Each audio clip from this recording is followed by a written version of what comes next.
That's all right. They'll live. All right, it's Ron Goodall from FightHype.com here with Kathy Duva. How's it going? Pretty well. Having a good night. Cassius Chaney knocked someone out completely out of the ring. Did you see that? Actually, the guy fell right at my feet. Yeah, I saw it. I had to jump out of the way. So a pretty exciting card. Everything worked out well today on today's event. Yeah, it did. We're really happy about it. Cassius did everything he needed to do. That guy has never been stopped. You know, he didn't look impressive, but he is a good fighter, and that was a nice test for Cassius. So he passed with flying colors. So the big announcement that was just a couple days ago, the Sergey Kovalev and Anthony Yarde in Russia. That whole big fight extravaganza. Yeah. I'm pretty excited to go over in Russia and have a hometown fight. Sergey defense title. You know, he's never fought in his hometown as a pro, so this is going to be great. Big homecoming for him, and he's a road warrior. He's fought all his big fights in the other guy's hometown, literally, and so this is nice for him finally to make somebody come to his. You've been in the professional business, tons of humongous fights, a family of just just a history of boxing. Do you think Anthony Yarde is a person who's ready to handle a big fight with Sergey Kovalev at this state in Russia? You know, I don't know. That's what makes it interesting. When Sergey went over to fight Nathan Cleverly, nobody expected Sergey to do what he did. So Sergey knows the guy's coming for his title, and he is going to be, on his game and ready and focused. And Anthony Yarde is going to have to be awfully good to beat Sergey Kovalev. But you know what? This is boxing. Stuff happens. So.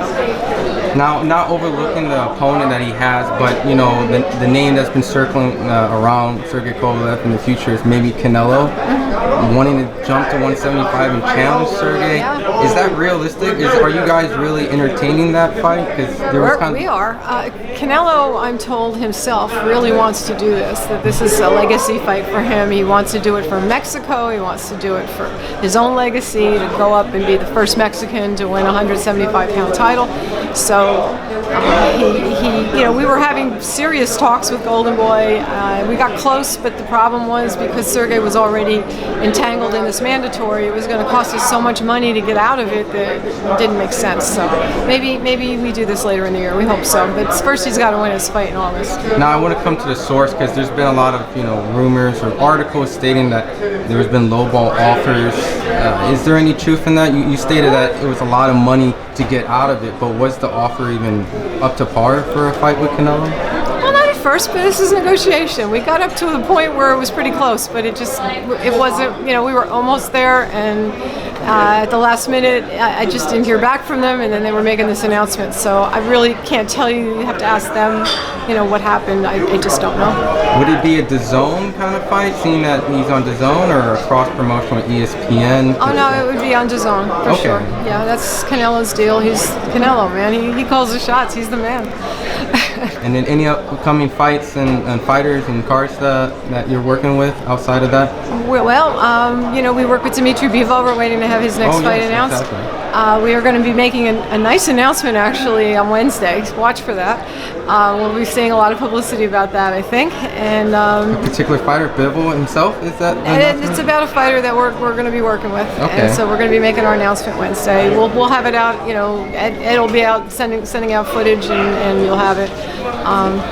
And we are, on another note, sadly on our way to Pernell Whitaker's funeral tomorrow. So bittersweet. I felt, nice to have a nice solid win tonight. That's what Pete would have wanted.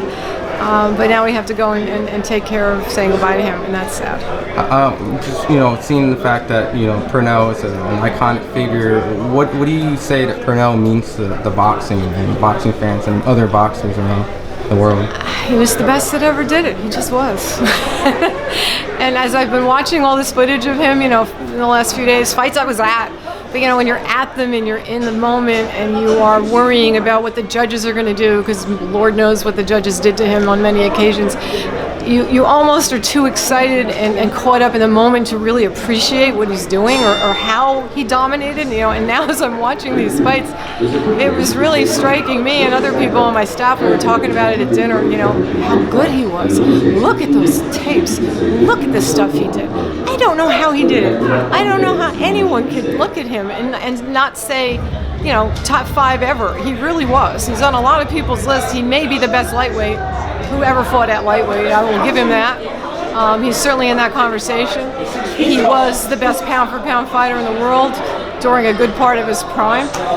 He did beat Chavez. He did beat Ramirez both times. He did beat De La Hoya. And after watching the tape of De La Hoya, it just stings so much more because I remember being so upset that night. And now as I watch the tape, I'm more upset. But you know, he didn't get his hand raised on some really important nights, and that was sad and wrong. But I'm just sorry he's not here to hear what people are saying now, because now everybody's agreeing with me. Yeah, he did beat De La Hoya. They weren't saying it then.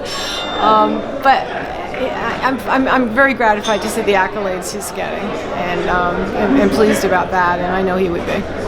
Well, I appreciate the time. It's always very kind words, Pernell. I'm excited to see the special announcement on Wednesday and the great fights that you guys put on. Thank you so much.